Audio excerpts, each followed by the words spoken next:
Good morning, families of sixth graders. This is our presentation for our back to school night. We thought we would record it and then send it out to you this morning, and then we could spend tonight at 5 o'clock, Wednesday the 9th, discussing any questions you might have and just getting to know us and maybe potentially see our classrooms. So I'm going to go through the presentation. You can watch this at your leisure. Here is me and my family. I've been here since 1995. I've worked at this middle school for a pretty long time, and in sixth grade for this is my 13th year. My husband is also a seventh grade teacher here. And this is Mr. Bach and his family. You can see some information about him. This is our 5th year teaching together, and his daughter, all of our daughters actually attend Strawberry Park Elementary across the street.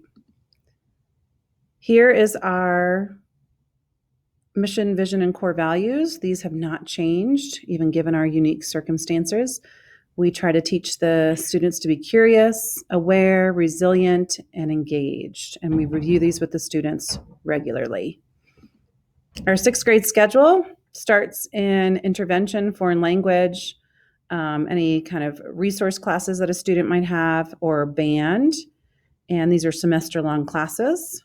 Then they go to their core classes, and that's with Mr. Bach or myself, and then they have lunch, and then they go to Encore.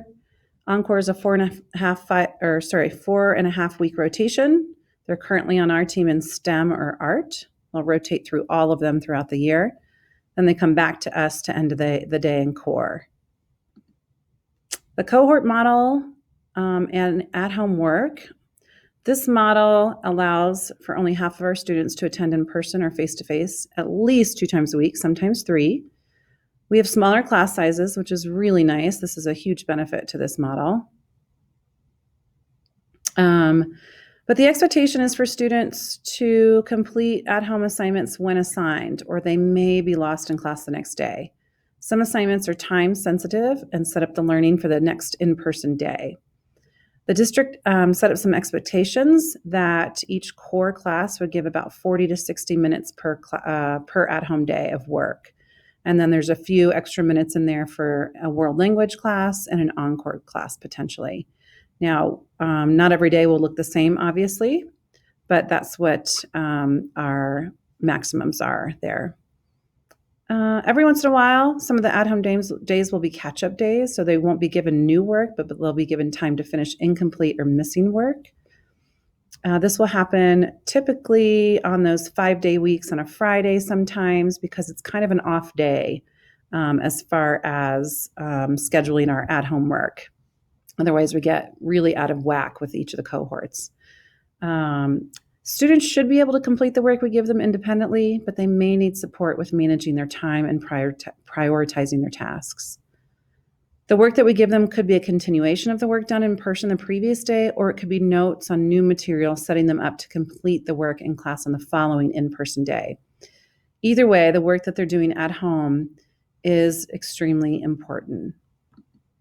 Our Google Classroom is available for students to access all of the work that we're assigning at home unless it's on paper. And it also provides a pacing schedule for them each week. You can see there's a link here to my pacing schedule. It's also on my website on the middle school page. Those pacing schedules should be checked every single day they're at home because they're updated. We can't necessarily plan out the entire week word for word in teaching, so things do have to be a little bit flexible, but if anything, they just get more specific each day. As we teach, we realize, okay, I can be a little bit more specific on what they need to do at home. So the pacing schedule should be checked each day they're at home. And you can also be invited to get weekly updates as a parent on our Google Classroom. We just need to input your email, and so we'll talk to you about that a little bit more tonight. You don't get to see exactly the same thing that the students see, but you will get weekly updates. The planners, students were given planners. We write in those planners weekly and sometimes more often, actually. I would say every day they're in person, we make sure the last 10 minutes of class, we get our planners out and make sure that is up to date and they know exactly what they should be doing at home. While some assignments might be graded and the grades will be posted in Classroom, all of those grades still transfer over to Infinite Campus. So students will get feedback potentially in Google Classroom, but in the end, our grading system is done through Infinite Campus, and that's where all grades will be transferred. Well, we know that middle school is a great time to allow your student to take on more responsibilities. We know that this situation is unique. So you know your student best. Decide how much freedom or independence is appropriate given our current hybrid model. But I would encourage you that if your students have questions or concerns, to have them email us or speak with us, have them check their own grades. We're going to be teaching them Infinite Campus this week, and have them advocate for themselves. Have them take ownership for mistakes and communicate those to you guys. We want them to understand how their grades are calculated. So for a lot of them, this is new, the percentages that go along with the letter grades. We want them to advocate for their whatever support they need or their needs. And we ask that you try to limit your rescues, which is bringing in assignments for them during the day. But again, we know that this year is unique. So if that needs to happen and you guys are okay with it, then we're okay with it. But do allow mistakes to be made and allow them to learn from those mistakes. Our intervention class is used throughout the school year to provide support with curriculum, academic behaviors, or social emotional topics. We do a lot of connection circles during this time. It's a semester or year-long class depending on the need of the student. Enrichment opportunities will be offered during that time, and it is a smaller class size. The differentiation and meeting student needs happens during core time, as well as intervention. So at the beginning of the year, we review skills, and we use, during our core classes, we use what we call depth of knowledge.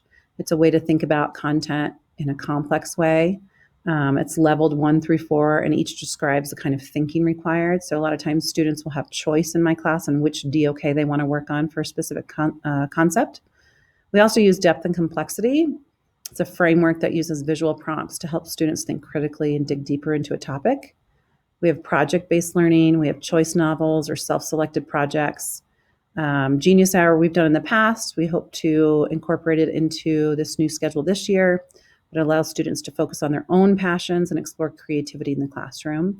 We provide enrichment opportunities, and then all students will be given an opportunity to enrich and extend their learning during core. This is how our grades are calculated.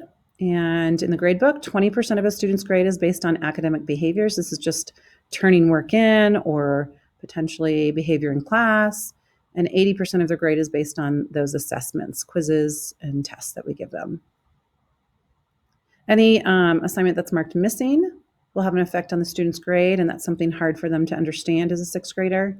But they can turn in late assignments for a lower score for their academic behaviors. Google Classroom would be the way that we communicate with students. There's pacing schedules for each cohort. The due dates are written on the assignments. The grades are transferred to Infinite Classroom, as I mentioned before. And all links to the assignments will be posted by week. So currently we're in week 3, and it has the dates on it as well. If you have any questions, you can always email us. We check those throughout the day. We'll check voicemail if you need to speak with us once per day. And then the parent portal or Infinite Campus is updated throughout the week. These are just some of the extra safety precautions we've taken for this hybrid model, just that masks are required currently based on collaboration with the Routt County Public Health Department. Please make sure your students have fresh or backup masks to wear at school in case one gets dirty or something happens with it. There's extra cleaning of the classrooms happening daily. We have hand sanitizer in all of the classrooms. Some of the classrooms have sinks with soap as well. The hallways are limited to one way, and we rarely have students passing the hallways at the same time. It's more just one team at a time. And then if you can, we want to limit the sharing of supplies, although we do have classroom supplies. But if they could have pencils, we already have students who are out of pencils in the 3rd week. Headphones are a good thing to have if we ever need to get on the computer and watch a video. And then personal calculators would be good to have in their backpacks. Any communication regarding absences need to be sent to our office. And then the office will provide the student with a prearranged slip if it's something that's ahead of time. and then just have them check classroom for the work and the pacing schedules. Planners are essential communication tool. We're going to use it each day. And then homework. Most homework that students will have will be because they didn't finish an assignment during the time that was given during class. With this new model, we feel like we're giving them enough work at home and in school, so it'll be just assignments that they need to finish up on. We've also been instructed to take attendance for at-home days as well. So this will be taken by the work that was assigned and completed by each student for that day. So we have to mark if they've participated on their at-home days. So the way that we know that they've participated is if they've completed the work that was assigned for each class. So that's really important as well, because that will go into Infinite Campus as an absence. The next few slides are just our curriculum foundations and what we do in each class. You guys can review those. And then tonight at 5 o'clock, please join us, and we will review some of the information from the slideshow, but just specific information that relates to our hybrid schedule. And then we would love to answer any questions that you might have. So please join us tonight. Thanks.